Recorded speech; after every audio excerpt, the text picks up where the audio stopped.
Nice. A little bit of coffee. The Atlantis space shuttle. Oh yeah. Ooh. Welcome to this week's episode of Waiver Watch, episode 36. And we will hit you with a brief agenda so you can see if you want to stick around and check out this week's episode. For the week, we have, as always, our weekly waiver totals. Should we tell them the number, Jakey? Or leave it suspenseful? Give them a hint. It's the same as last week. It's the same as last week. Hint. Stay tuned. We'll tell you the real number. Item number 2, Airobotics durability and reliability testing and type certification. What? Sleeper. Type certification. Sleeper. Yes, absolutely a sleeper. And number 3, summary of durability and reliability type certification program. So we're going to talk about it with Airobotics, and we're going to cover some high points. And for sure, we're going to have another in-depth episode later on about what is durability and reliability and why is it so important for the type cert and the future of BB loss operations. Boom. See you in the episode.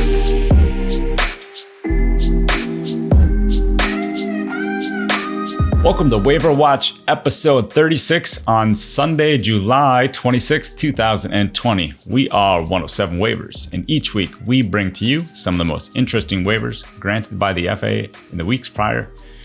And as always, Jakey, hit us with the weekly waiver totals. Just rolling today. That's right. All right. We got agendas. So we gave you the hint in the agenda there. It's 13 waivers, same as last week. A little less variety though. We had 12 daylight operations waivers and the lone advanced waiver of the week to Airobotics at 107.31 Visual Observer. California takes home 3 of the 13 this week. Yeah. They're definitely the winners there, but other than that, not a lot to say. Pretty bare map. Yeah. Not a lot to say. So pretty bare map. Yeah. Must be, you know what? Maybe it's vacation time. Lots of people are taking vacations. Middle of summer. Maybe COVID's a little bit relaxed. I don't know. It's kind of spiking though. So yeah. Time to put those masks on. That's right. So let's transition over to the one advanced waiver, which is Airobotics. And is agendum item number 2. Did I say agendum? Agendum. There you go. Agenda item number 2. So it is 107. The waiver number is 107W 2020 3040. 3,340, excuse me. 3340. It is given to Airobotics and Isaac Sella. I think we agreed on that name, right? Right. At least we can be consistent on it because we've been talking about him a lot lately. So I know. That's why I was like, I think that's how you said it last time. So yeah. Yeah. So yeah, fill us in on this one, Jakey. Yeah. So when I first saw this one, I was like, okay, it's just another one of their COVID kind of / maybe that inspection they were doing down in Texas, the work there. Because they've been just kicking that one along. First it was COVID, then they got rid of COVID, but it seems like they just keep getting a couple months at a time. So it's like, maybe this is just an extension of that. But there was an interesting little nugget in this one. So right on the first page, it states that the waiver is for operations beyond visual line of sight in accordance with a type certification project. And it gives a number. It's kind of like a Star Wars robot number, TC137, Anyways, it's for a TC project. So I was like, we didn't know Airobotics was actually going through this durability and reliability project, did we, Brent? It's like kind of a sleeper. No, so not at all. And now it all makes sense, right? Because of the things that have been happening this entire year, starting back, was it in March? Yeah, April, March, or one April. of the two. Yeah, when they got their COVID waiver. So certainly, they're not part of an IPP, right? Correct me if I'm wrong. No, they're not. No IPP. Nope. So all the IPP participants that are going through the type certification process are having these conversations at this time, and they're moving forward, and it's going to be wrapped up with a very good. I got some messages here going silent. yeah, the year is going to be wrapped up very nicely with progress from the IPP, but Airobotics has been kind of sitting in the back doing their thing quietly, certainly not quietly with the FAA, but publicly wise, nobody really had an idea.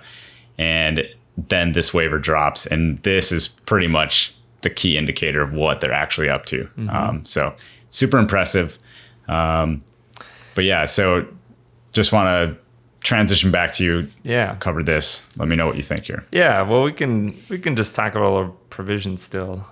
It is only good for 2 weeks, and we have a hunch on why that is. We'll hit that in a second. But otherwise, it's fairly straightforward as far as these 107.3.1s go. They have to use at least one VO. So I believe their way they're working this. So this is the drone in a box concept. They have a VO on site. I believe they're also RPIC certified, but they do the pre-flight inspection, make sure it's ready, and then a remote pilot, launches it with the VO on site, just kind of watching it. So they need a operations manual, CRM, kind of all the standard like BV loss waivers. It doesn't say where, and it also doesn't include that odd FCC ID provision that we've been talking about the last 2 weeks, right? I thought that was interesting. Well, that would mean most likely their operation is not in controlled airspace. True.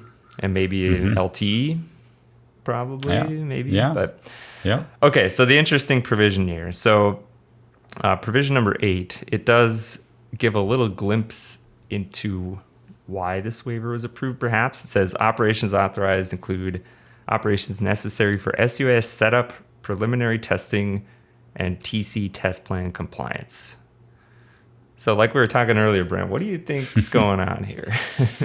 Yeah. So with that provision, it gives a little bit of key indications on what's going on. Also, the duration of the test. Let's see, the duration of the waiver is kind of, you can't really do a whole lot. So there's one purpose to this waiver and one purpose really only. And it most likely has to do with the fact that they are beginning to demonstrate to the FAA that their aircraft is of a certain level of maturity and they want to begin the journey on the type certification process. And this is going to be, time consuming, resource intensive, and it's really going to prove that their aircraft is suitable to operate beyond visual line of sight. And this will take things such as like proving out ground risk. So once your aircraft is reliable and you can prove that it will fly for this many hours before you have to change motors or have failures or anything like this, high level. So we're getting unmanned aircraft are moving closer to manned aircraft standards, or help me out with a word here, maturity. Yeah. They're very young still, but they're moving in the right direction. They're having their first birthday with maybe a type certification. So, let's just kind of use that to transition here to topic number 3. So we've never actually talked about this durability and reliability on Waiver Watch. We'll do, like Brent said, a little more in-depth episode in the future, but we just wanted to cover like super high level because we've never really talked about this. Like, what is this thing? So I'll give a quick intro and then I'll spin it over to you for a couple of highlights, Brent. So perfect. So the FAA decided that this 2117 Bravo could be used to type certify UAS. It's kind of their rule that allows for unique designs, lighter than air airships, just kind of odd things. So they decided, hey, we could do UAS type certification that way. So they made a means of compliance. It's called durability and reliability, DNR. You're going to hear that a lot. That puts UAS through essentially a more of a performance-based demonstration TC process instead of the traditional like design review and acceptance where you spend hours and hours and hours just looking at the design, making sure the design is appropriate and per FAA specs and all that. So it's very much more just like actually show us that this thing is reliable instead of blueprints and stuff opinions. Like that. So that's super high level, and we figured we'd just cover just a couple of these highlights here. So go ahead, Brent, give us a quick little rundown of this. Yeah. So some of the things that the aircraft manufacturers are going to start having to do is to perform this journey with the DNR. You need to have a certain number of vehicles that are configured in such a way they're similar, they're the same, and they must be like a minimum of three, at least a three set of fleet that is arranged accordingly to perform this testing. So they also are required to perform a minimum number of test flight hours. And it's not like you can have like failures and stuff during these flight hours. Like you're really proving out how reliable your aircraft is. So if you're cruising along and you have some issues, your aircraft's not ready. So this is a really, we have a chart on the blog here that kind of shows the gates that you can go through. So the baseline configuration is 375 hours. Now, as everyone knows, 375 hours is actually a lot of hours for unmanned systems. Think about your DJI. You're getting, if you're flying an entire battery, you're getting 20 minutes a pop. That's it. So that's 3 batteries. That's a lot of footage. Like it takes a while. So better fly one to many, right? Well, Methods. What else should you be doing to double, quadruple, whatever, 10x your hours? You might want to fly multiple aircraft at one time. Yeah. Maybe all 3 or 10. So, but anyway, so moving on to the next one, the aircraft make and model must undergo a series of like failure modes, tests, stress tests. So you're really going outside of like just normal operations and saying, this aircraft will perform to our parameters that we put. Like say you pull out your DJI manual and says, don't fly in winds over this. Well, you're probably going to have to test that your drone can at least fly in winds over that. And maybe you probably want to know what can it fly to and how much buffer you have. And you have a sufficient safety buffer between your operating environment. Additionally, the manufacturer must create a set of documentation and configuration management, such as aircraft flight manuals. So I think I was talking with the team operating with Flytrex in Grand Forks, and I said, well, how big is I think it was the Archer flight manual. And they're like, it's this thick, Yeah. So no longer are you going to have some chintzy, small manual that's not very descriptive. Like DJI is great. They have a great manual, but this is not an aircraft flight manual. Pull up a Cessna flight manual, and it is very detailed. It is not just a Word doc. Yeah. It's an official document. It has revision tracking, all this stuff. And then the last is the manufacturer must also, additionally, from type certifying the aircraft, they must obtain a production certificate. And this is basically so that when you're building aircraft, that you're building them the same way. You're documenting your critical components, as far as going down to, serial numbers, part numbers, and basically tracking that entire manufacturing process so that things are traceable. So if you do have failures in parts, that you can go back to the original manufacturing process and start mitigating those issues. So that's it for the kind of like the high level. Jakey, do you want to add anything else? Yeah, no, and it's super high level. We skipped over like 1,000 things there. So, you're probably calling us out going, they missed all this stuff. Don't worry, we'll cover it in a later episode. But just wanted to give some highlights. I think it's great. I think this is a first step towards a lot more advanced operations in the future beyond visual line of sight. Is really, you just really can't scale some of these operations without this, I think. So it's a big effort, but it's important. And I think the FAA committed to getting one of these done by the end of the year. So we'll see a first step this year, but then hopefully much more to come, I think. So Right.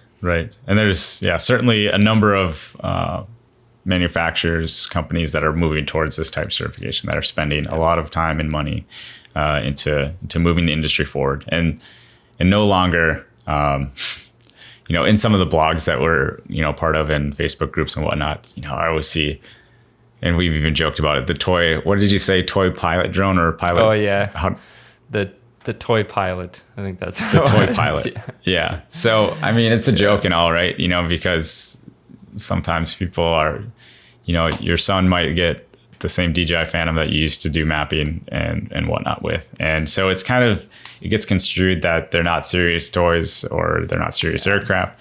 But, once they start getting type certifications, like this is the real deal. So it's super exciting.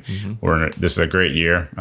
Even with everything that's happening, this is amazing that the industry is moving forward. And this is definitely a key indicator that drones are definitely going to have a very big space in the marketplace. So I think that pretty much, that does it for my little tidbits to close out. I think that's a perfect place to wrap her up. Wonderful. So yeah, super excited. I know Jakey's excited. We can't wait to see what other news is coming out. Just keep in tune to the TC process. There's going to be a lot of aircraft that are coming out, or at least a lot of companies that are going to be in the news. So anyways, that does it for this episode, this weekly's episode 36, correct? 36. That's a lot. So anyways, as always, take care. Fly safe.